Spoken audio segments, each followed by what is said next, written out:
अशा घराच्या बाजूला केळी किंवा अशी पेरू किंवा चिकू अशी काही झाडं लावलेली असतात. हे बघा आमची अशी लावलेली आहे. इथं केळी आहेत, तिकडे एक फुलझाड आहेत, पेरूची झाडं आहेत, केळी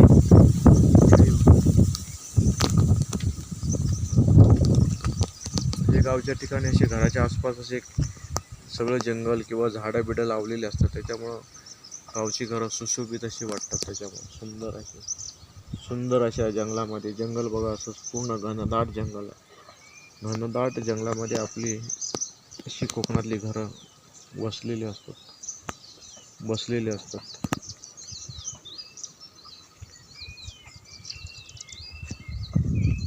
इकडे बघा घरं कशी अशी बांधलेली, घरांच्या आजूबाजूला केळी नारळी झाडं लावलेली आहेत आपल्याला.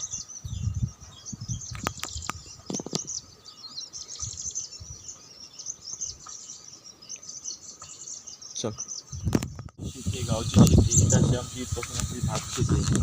कोकणातली ही भात शेती आहे. अशी खाली पूर्ण दिसते ना, ती पूर्ण ही आताच लावून झालेली आहे. ही पूर्ण अशी भात शेती. कोकणात अशी छोटे छोटे वाफे असतात.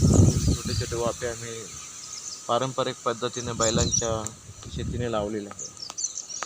पारंपरिक पद्धतीने लावण्याच्या ही सगळी शेती आमची आहे ना, ही बिना खताची आहे सगळी. ह्याच्यावर गाई गुरांचं शेण वगैरे असतं, त्या शेणखतावरती पौष्टिक होते, पोसली जाते.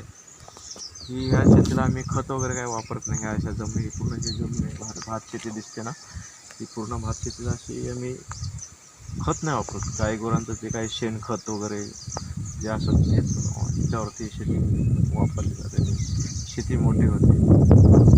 ह्याची आता पावसाळ्यामध्ये पूर्ण लावून झालेली आहे. आता ती फक्त ती छोटी छोटी रोपं आहे, ती मोठी होणार, मग ती अजून सुंदर दिसणार. आणि बाजूला असं जंगल आहे, त्या जंगलाच्या आसपास अशी ही शेती आहे आमची घराच्या बाजूला. म्हणजे ते तिकडं आमची नारळीची झाडं वगैरे लावलीत आम्ही तिकडं अशी. आणि इकडं आमचं घर आहे असं वरच्या बाजूला, आणि घराच्याच बाजूला अशी शेती आहे.